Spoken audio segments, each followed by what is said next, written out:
Thank you for joining us online on kxnet.com for some exclusive content from our town hall race in the Dakotas. And we are going to start with Dan Donlin. What is one thing that we can all do starting today to make North Dakota a better place to live in?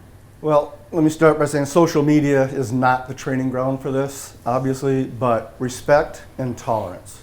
We as people, in my opinion, need to have greater respect for other people, and especially people that are different from us. Whether it's religion, race, sexual orientation, it doesn't really matter. It's respecting individual human beings and being able to have conversations, and whether you agree or you don't agree, you don't have to be right. Nobody's right or wrong. It's about respect for each other, being open to other ideas and thoughts, even if you don't agree, and just having tolerance with people.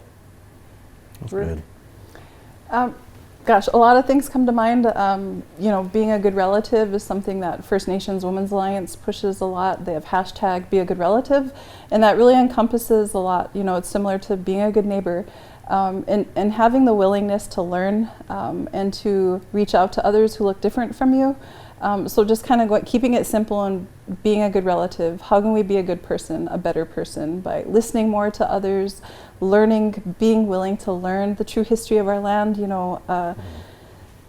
We need to learn more about these lands that we live on. For example, Whitestone Hill Massacre, that occurred here in North Dakota, but it's not talked about. The flooding of 94% of our agricultural land, further upstream in the Fort Berthold Indian Reservation. Nobody really knows about that, and the dramatic, traumatic effect it had on people's lifeways and their way of life. So, really being a good person and the willingness to learn. So, Madzigirads, thank you. Jim? I could reflect the same thing, that they, both Ruth and Dan said, is to respect people's journey and how they got here through your own histories, through the history of your people, and looking at everyone and giving people the space to tell their truth. I can only tell my truth. I can only tell the truth of what I've experienced and what my relatives have experienced. And that type of placement, and we're still in these situations. So a lot of these haven't come to a place where everything's okay today. People still aren't treated in a way where everybody can say, okay, you guys can get over that now. Because the traumas that exist in history still exist today, and that's why we're still having this conversation. So I would ask everybody to take a long look back into not just what was taught in the textbooks and what's comfortable to understand about history, but dig your own personal journey deep into what is uncomfortable, what could have been a real wrong, and how do we make some type of equity and look towards solutions of equity for people who have been put out of place historically, either by policy, by extermination policy, regulation, or law. To a place where we are today. Right. So, got to look back a little bit, and then we can go forward. But it's up to everyone to do that themselves. I can't lead you to it. Right. You have to lead yourself to it. Right. Ernest, pick your topic. Yeah, and I'm going to answer exactly what they said, and I'm going to shake it up a little bit because that's what I do. I love that everybody talked about building relationships because that's my first one. You have to get to know people in your community, and you have to be willing to know that you're going to have differences.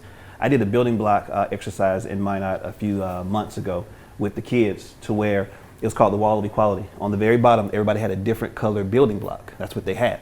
But then on top of that, we found out all their similarities. And as we did that, we put the same color building block on top of those. So we had a bunch of blue blocks, and on the bottom was red, yellow, green, and purple, to show you have more similarities than differences. Now, if our kids can understand that, then as adults, why did we break that and began to cause separation as we got older between each other? So number one is you have to build on your relationships with similarities, and you'll find you have more in common than you do different. The only thing different is your race. And number two, I like to say release capital, because I'm all about, you gotta release money to people. A lot of us have not grown up or been attributed to conditions to where we can build equity, that we can take risk in the stock market and in finances and in land. We don't have it. And making $10 an hour does not give you equity. Making $5 an hour does not give you equity. No, you need to be in that upper echelon, and we're not there. So you have to release money to those that do not have, so they can build gain equity, have land to pass on to their kids, because a lot of minorities do not have that. So build relationships, release capital. That's mine. Building up and not tearing down. I love it. That's right. Let's get it. Thank you so much. This has just been a great conversation, and we hope to have more conversations like that in the near future. And we thank you for watching. If you'd like to continue to follow this topic, you can do so by visiting kxnet.com, and to watch this town hall and all of our past town halls, you can find it on that same website, kxnet.com.